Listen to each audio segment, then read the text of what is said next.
जा, नहीं तो अक्कू यादव आ जाएगा। जैसे शोले फिल्म में गब्बर की वजह से वहाँ के लोग इतना डर कर रहते थे कि कहीं पर गब्बर उन्हें उठा ना ले जाए, वैसे ही यह अक्कू यादव है। बिल्कुल वैसे नागपुर के कस्तूरबा नगर में हर चलता फिरता इंसान इस डर में जी रहा था कहीं अक्कू यादव की नजर उनके घर पर न पड़ जाए। और तो और अक्कू यादव ने 40 महिलाओं का रेप भी किया हुआ था और साथ ही उन 40 महिलाओं में से एक महिला ऐसी थी जिसका 4 दिन का बच्चा था। अक्कू यादव ने उसको भी नहीं छोड़ा और बाद में जो अक्कू यादव के साथ हुआ वो आप सोचकर दंग रह जाएंगे कि ऐसा किसने किया। तो क्या हुआ था अक्कू यादव के साथ, वो इस दुनिया में कैसे हवस का स्थान बनता चला गया। तो यह वीडियो शुरू करने से पहले आपने अभी तक मेरे चैनल को सब्सक्राइब नहीं किया है तो प्लीज मेरे चैनल को सब्सक्राइब जरूर करें और साथ ही वीडियो को लाइक करें। तो चलिए अभी हम वीडियो को शुरू करते हैं।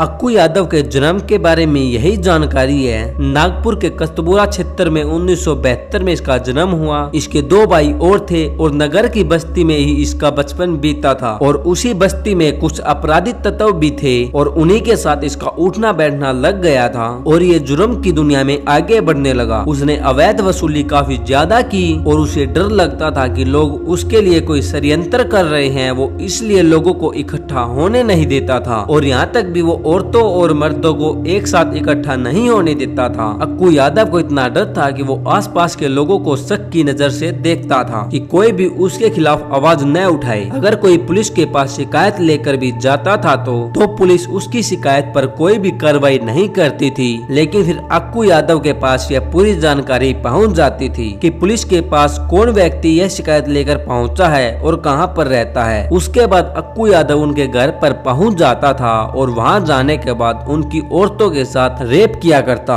उसी बस्ती के लोग उससे काफी ज्यादा परेशान थे और वहाँ की घर घर की महिला उसका शिकार बन चुकी थी और यहाँ तक अक्कू यादव ने एक 10 साल की बच्ची का भी रेप किया। अक्कू यादव की डर की वजह से वहाँ की औरतों ने अपनी बच्चियों को स्कूल में भेजना बंद कर दिया था। कुछ लोगों ने तो अपनी बेटियों को अपने रिश्तेदारों के घर भेज दिया। अक्कू यादव ने अंजना बाई की बेटी आशा की हत्या कर दी थी। जब वो हत्या कर रहा था तो उसकी 16 साल की बच्ची उसे अपने आंखों से देख रही थी और जब अक्कू यादव ने आशा को मारा तो आशा ने अपने हाथों में सोने की अंगूठियां और कड़े पहन रखे थे। वो निकालने के लिए अक्कू यादव ने उसके हाथ ही काट दिए और साथ ही उसकी उंगली। एक दूसरी महिला ने बताया कि सुबह सुबह एक पुलिस की ड्रेस में एक आदमी आया था जिसने की गेट को खोलने को बोला और जब उसके पति ने दरवाजा खोला तो अक्कू यादव उसके सामने खड़ा था और फिर उस आदमी को अक्कू यादव ने चाकुओं से मार डाला और फिर घर में मौजूद औरत को बालों से घसीटकर दूर ले गया और फिर 3-4 घंटों तक लगातार उसका रेप किया। और साथ ही उसने एक दूसरा अपराध भी किया था जिसके अंदर उसने एक आदमी को नंगा कर नचाया और नचाने के साथ उसकी बच्ची के आगे उसको सिगरेट से जला दिया। एक महिला के साथ ही होते ही उसने अपनी हवस का शिकार उसे भी बना दिया और फिर उसके बाद में एक महिला को सभी के सामने बेइज्जत किया, उसके स्तन काट दिए और बाद में उसके टुकड़े टुकड़े कर दिए। महिला के इस सीन को एक व्यक्ति देख रहा था। उसके बाद में उस व्यक्ति ने पुलिस स्टेशन में जाकर उसके खिलाफ कंप्लेंट दर्ज करवाई और इसकी भनक अक्कू यादव को लग गई थी। वो जब तक पुलिस स्टेशन जाता उससे पहले अक्कू यादव ने उसको मार डाला। इस दरिंदे ने एक 10 साल के बच्चे की मां के साथ भी रेप किया। उस महिला के साथ ऐसा होने की वजह से उसने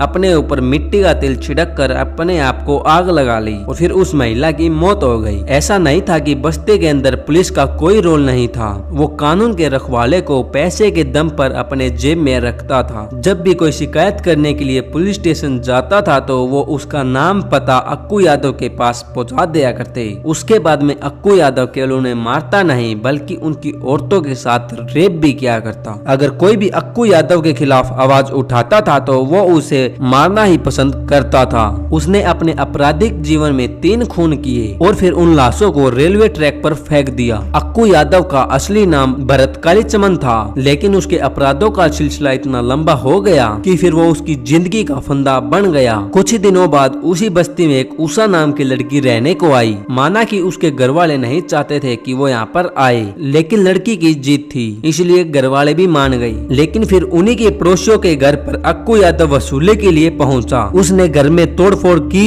और उनको धमकाया और जब वो चला गया तो उषा वहाँ पर पहुंची और बोली कि तुम इसके खिलाफ कंप्लेन दर्ज करवाओ, लेकिन फिर अक्कू की डर की वजह से उन लोगों ने ऐसा नहीं किया। उसके बाद उषा खुद एक पत्र लिखकर पुलिस थाने पहुंचती है। पुलिस में शिकायत देकर उषा अपने घर वापस पहुंची थी। उसी के साथ अक्कू यादव भी अपने 40 गुंडों के साथ उसी के घर पर पहुंच गए। उसके हाथ में एक तेजाब की बोतल भी थी। उषा ने अपने घर का दरवाजा अंदर से बंद कर लिया था। अक्कू और उसके साथी जोर जोर से दरवाजा पीट रहे थे। उषा ने पुलिस को मदद के लिए फोन किया और फिर पुलिस का इंतजार करने लगी, लेकिन अक्कू यादव का नंगा नाच अभी तक जारी था, लेकिन पुलिस नहीं आई। अक्कू फिर उस महिला को गालियां और धमकियां दे रहा था। अक्कू बोलता है कि जब तुम मिलोगी तुम्हारा बहुत बुरा हाल होगा। सामूहिक बलात्कार तो कुछ भी नहीं, तेरे चेहरे पर तेजाब फेंकेंगे। अक्कू यादव के लोग उस गेट को तोड़ने लगे और तभी उषा ने उस घर में सिलेंडर की नली को खोल दिया और बोली कि अगर तुम यहाँ से नहीं जाओगे तो मैं अभी इसको आग लगा दूंगी, मेरे साथ तुम लोग भी मरोगे। पहले तो अक्कू यादव को लगा कि उषा झूठ बोल रही है, लेकिन तभी अक्कू यादव को उस गैस की गंध आई तो वो अपने साथियों के साथ वहाँ से चला गया। उस बस्ती में ये पहली बार हुआ था कि अक्कू यादव को अपने शिकार को छोड़ के जाना पड़ा और इस घटना ने उस बस्ती के अंदर इतनी जान भर दी कि वहाँ की औरतें सभी इकट्ठा हो गई और फिर वहाँ की औरतें लाठी पत्थर ले जहाँ भी उन्हें अक्कू यादव के गुंडे दिखे उन्होंने वहीं पर उन्हें पीटना शुरू कर दिया और वो अपनी जान को बचा के वहाँ से भाग रहे थे। और तभी अक्कू यादव ने अपने आप को पुलिस में सरेंडर कर दिया। अक्कू यादव डर की वजह से पुलिस की सुरक्षा में चला गया।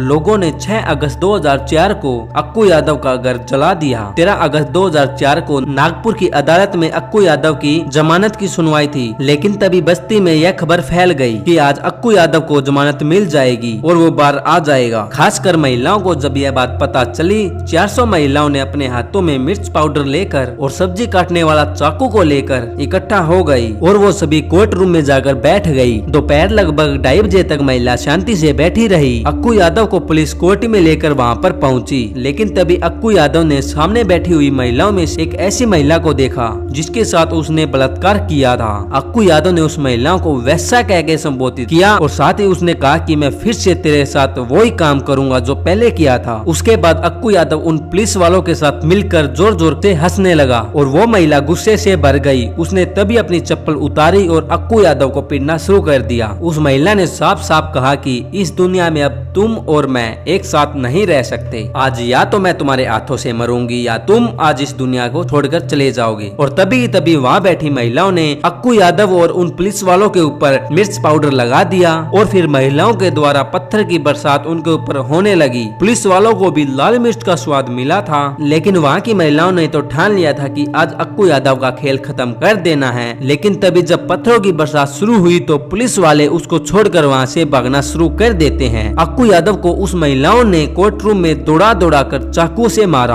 अक्कू यादव लगभग 15 मिनट तक अपनी जान को बचा के भागता रहा और कहते हैं कि एक महिला ने तो अक्कू यादव के प्राइवेट पार्ट को भी काट डाला और फिर अक्कू यादव उन महिलाओं से रहम की भीख मांगता रहा, लेकिन महिलाओं ने उसको जब तक चाकू मारा जब तक वो मर नहीं गया। केवल 32 साल की उम्र में ही अक्कू यादव को अलविदा कर दिया गया। कोर्ट रूम पूरा उसके खून से भर चुका था और फिर महिलाओं से मार कर वहाँ से अपने अपने घर पर चली गई। पुलिस ने कोर्ट रूम से अक्कू यादव की बॉडी को अपने जब्त में लिया, लेकिन तभी की तभी उसी बस्ती से 5 महिलाओं को गिरफ्तार कर लिया गया। इतना ही नहीं, पुलिस वालों ने उन महिलाओं के साथ कुछ और महिलाओं को भी उठा लिया था और साथ ही वहाँ के पुरुषों को भी। विरोध करने के लिए वहाँ की महिलाएं सभी रोड पर उतर आई। 200 महिलाओं ने अक्कू यादव की मौत की जिम्मेवारी खुद पर ली। लोगों के दबाव में पुलिस ने उषा को जमानत देनी पड़ी। आगे चलकर सबूतों के आधार पर 2012 में कोर्ट ने उषा को रिहा कर दिया। इसके बाद जितनी भी महिला गिरफ्तार हुई थी उन सभी को भी छोड़ दिया गया। साल 2014 तक सभी लोगों को बरी कर दिया गया। आपको क्या लगता है दोस्तों, अक्कू यादव के साथ जो हुआ वो सही हुआ या गलत, या उषा ने उसके साथ जो किया वो आपको कैसा लगा, हमें कमेंट करके जरूर बताएं। अगर आपको यह वीडियो अच्छी लगी हो तो प्लीज मेरे चैनल को सब्सक्राइब करें और साथ ही वीडियो को लाइक करें। मिलते हैं जल्दी नेक्स्ट केस में।